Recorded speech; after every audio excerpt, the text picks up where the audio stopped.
You ever wonder who keeps their cool when you're losing yours? Next week, we're putting a spotlight, no sirens needed, on the unsung heroes who answer every panic call with poise. Beginning Sunday and running the entire week, we kick off the 2025 National Public Safety Telecommunicator Week, where dispatchers finally get the credit they always deserve.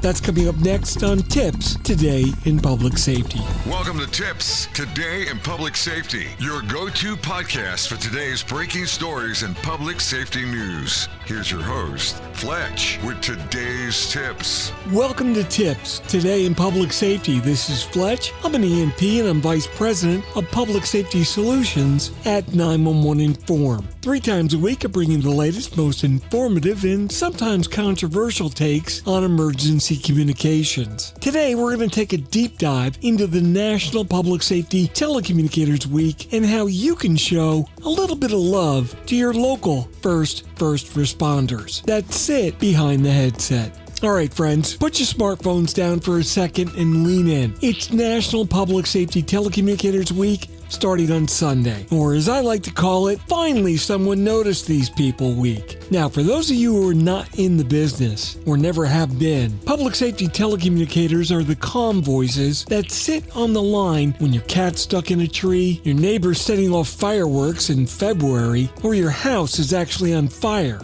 These people are the OG multitaskers, air traffic controllers, therapists, tech support, and GPS all rolled into one single person. And they do it while wearing a headset that by now should probably be a little more fashionable. So exactly what's the point of next week? Simple. Recognition and appreciation. We're not talking about gold-plated headsets here, although maybe not the worst idea. But next week is all about celebrating the brains behind the badges. You know, the ones who often don't wear uniforms, but keep everything running smooth from behind the scenes. Now, let's get real. You're not in the industry, so how can you show appreciation?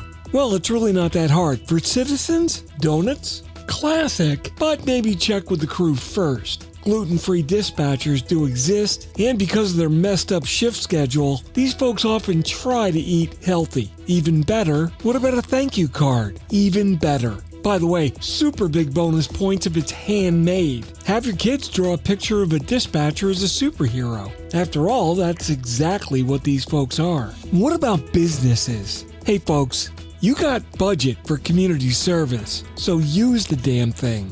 Sponsor a meal. Drop off loads of healthy snacks that are quick and easy to eat. Heck, do a little bit of research and have some custom embroidered chair headrest covers made with dispatchers' names. They'll love you forever. Or go big and work up a collection for some special ergonomic chairs. And if you do that, just make sure these things are rated for 24/7 duty. These folks sit longer than anyone at your last quarterly meeting. And their furniture is specially made and it ain't cheap. But I've got a boatload of names who will help you out.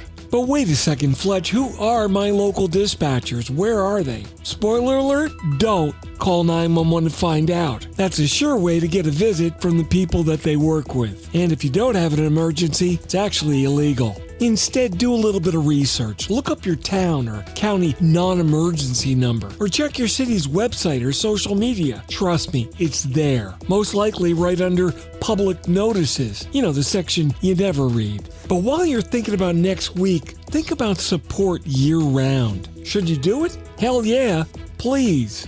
National Public Safety Telecommunicator Week is like their birthday, but they still exist and work just as hard every other week of the year. Remember to share their stories, highlight their service, nominate them for awards. And hey, if you're in public safety leadership, you're not off the hook either. Maybe you need to revisit those budget numbers and do a little something special. Yeah, I'm talking to you. At the end of the day, this isn't about confetti cannons or parades. Although, let's be honest, how many towns have summer parades and take the time to include their public safety heroes? Probably not many, but I double dog dare you to prove me wrong this year. Look, it's all about showing the people who answer every call that their work matters, and they matter. It's not that hard. That's it for today's episode of TiPS, Today in Public Safety. Thanks so much for listening. For more episodes and insights, remember to follow me on most social media platforms, and you can visit 911tips.com, where we've got a complete archive of all of our previous episodes. Stay safe, thanks for listening, and if you're in public safety, thanks for what you do every day. I mean that. I'll see you next time. You've been listening to TiPS, Today in Public Safety, your go-to podcast for today's breaking stories and public safety news. Hosted by Fletch and available every Monday, Wednesday, and Friday. Catch past episodes on 911tips.com. That's 911tips.com. Be sure to like and subscribe, and remember to join us each week for the latest on NG 911. I am Spider Harrison, the official 911 voiceover dude. Catch me on Sirius XM on various channels, including 90s on 9, the 10 spot, and on the Weekend Countdown on Hits 1. Or don't regret for the rest of your life. Either way, I'm good. TiPS is brought to you by 911 Inform, the leading next-generation 911 solution for enterprise compliance with federal 911 regulations. Visit them on the web at 911inform.com. 911 Inform, making every second count when it matters the most.